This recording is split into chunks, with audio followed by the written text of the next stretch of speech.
Brighton's finest. Bringing the artists closer to you. I'm thrilled to be speaking with Ben, the singer and guitarist of the epic Canadian band Suuns, who are days away from releasing their fourth studio LP, Felt. How are you guys feeling about it becoming public? Like, are you excited, nervous, or elated? How are we feeling? That's a good question. I mean, I feel good. I'm just happy. I just want to kind of get it out there so people can listen to it, you know? I'm really proud of this record. I dare I say I think it's our best record. And I'm just like, I want people to check it out. So I'm excited that it's going to finally be out there in the world, and hopefully people will dig it and get into it. I think it's a bit of like a lot of our material, it's a bit of a slow burn album. So hopefully it'll have some legs on it. It'll it won't be an album that you listen to once and then, you know, hopefully it'll have some lasting power. Yeah, well, I can definitely vouch for that, and I've been listening to it over and over and picking out all the intricacies of the production and how it's been mixed, and just the way you put together your songs, which is always a extremely interesting aspect of the Suuns sound. Well, you know, you guys have been going for more than a decade now, and you've decided to go back to where it kind of began, the Break Glass studio, the spot where you recorded your 2010 debut.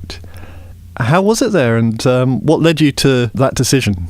It's like if we had to choose a studio in Montreal that was like our little corner, that's where we tend to work out of the most on whatever project we're working on. It's good friends of ours. We get a good deal. We're very comfortable there. It's close to where we live and all that. So it's just like a really good vibe place. And when we first started recording the record, the original idea was that we would just record demos, and we would do it at Break Glass because we can get it for cheap, and we would just do it ourselves. We'd get our friend Dave, who's the engineer there, to set us up on the first day, and then he could leave. And then we could just do the next 3 or 4 days alone. We wouldn't have to pay for an engineer. Oh, that's cool. So after the first session that we did, which was like 4 days, we got a lot of done really quickly, and it sounded super good. And we kind of looked at each other being like, I don't see why this doesn't sound like a demo, first of all, and I don't see why this isn't just the song, you know?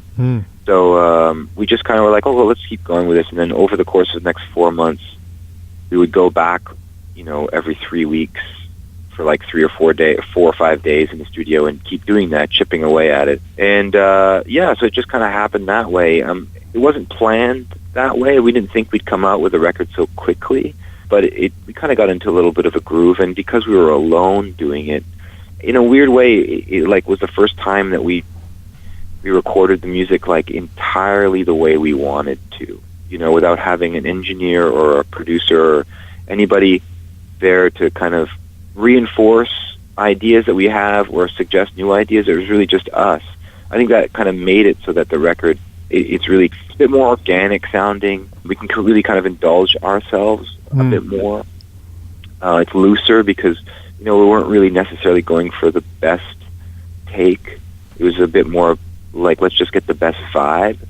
And that's kind of how we just operated, and it didn't seem as precious this time around. I think also, you know, we've been doing it for a while, so feel more confident, I think, just in general with our abilities and our decision making, you know, that we can just do something and feel confident that it's a good call and not necessarily need to talk to a quote-unquote professional, which we are all basically professionals at this point. So, yeah, no, it felt really good and really organic. We mixed it at Break Glass too. We didn't want to go away. With our last record, we went to Texas to do it, and it was really fun, but it was also very expensive and somewhat of a luxury. Yeah. And we just thought, it, we'll just do what's kind of path of least resistance in a way. And it kind of, everything, with that kind of attitude, everything just kind of fell into place for us.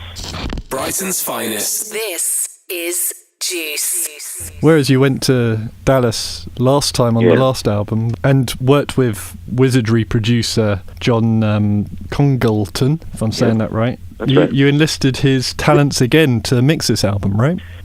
Yeah, I mean, we didn't really know what our timeline was like when we were recording, and then when we were about 3 months in, we're like, we're almost done. you know. So, but we hadn't really thought about the mix, and we had a few ideas of people and suggestions, and a lot of people that weren't in Montreal.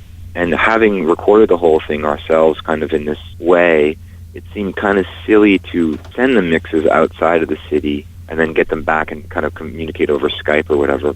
So first rule is that we're going to do it in Montreal entirely. John's like a super busy guy, but he's become a really good friend. So we called him and just were like, hey, dude, this is last minute, for sure you're not available, but do you think you could come to Montreal for a week in this window of time, anytime, and mix this record? And he did. He didn't have to do that, you know, but it was really cool of him that he did that. And he came to Break Glass and basically mixed it on the same desk that we recorded it on, so it was really, really fast. And it sounds amazing. He did a great job. So, again, like, it was this a little bit more of a serendipitous thing. We didn't try anything in particular. Things just kind of fell nicely for us, which I think is a good kind of send-off for the record. Things feel good about this record, you know? And you're not wrong. He is incredible. You and him, this is John Congleton, you definitely have a natural kind of affinity between you two, and his understanding of the sound, because it just sounds so sonically perfect and so natural. There's really an amazing relationship there, I think. Am I right in thinking that you tend to do the artwork for the Suuns albums? Joe, in the band, he does all the kind of artwork for the band, and he's done all of our last record covers. He's a photographer. This last one was a bit of an idea I had over the course of the summer, and I just kind of proposed it. I thought it'd be really cool, and there was a lot of, I thought about it a lot and these different kind of ways we could present it, and eventually we ended up with a cover that we have, which is like this plaster casted hand, so it looks a bit like a statue. I wanted the plaster hand because I wanted the hand, but I didn't want it to be necessarily gender, specific or race specific. And I didn't want to put it in a glove because it's a bit too sexually loaded when you put a glove on, and or clinical, or there's too many like layers at that point. But I really love this kind of balloon, which is super bubblegummy and almost super modern, quote unquote. With a hand which looks like it could be from like the Renaissance or something like that, and these kind of two worlds and the pressure on the balloon. It was like an image I had for a while, and then we went to Joe's house and shot it, and the whole thing took an hour. Honestly, the whole conception took a long time, but when we actually I didn't have any color scheme. Joe put up this sickly green yellow thing in the background, and I was like, "Are you sure about that?" But it actually turned out great. It's really striking. I love it. And just very briefly, what's the story behind the album's name? Because it's not a name that features on one of the song titles on the album. Yeah, I think a lot of the that we do musically too and lyrically is this kind of double entendre, dual meanings to things. And I felt because it is a hand that is touching something that is to feel, but I like that it's in the past, to have felt. And then I think for a lot of people, when they first hear it, they think of the material felt, which I also kind of like as a kind of a bit of a curveball. It's I don't know, there's something about it being in the past, but also being in the present that I think kind of works. It's kind of indicative of a bit of the style of that we work with too. Yeah, to me it brings kind of this image of a lasting effect. This is Brighton's Finest. Bringing the artists closer to you.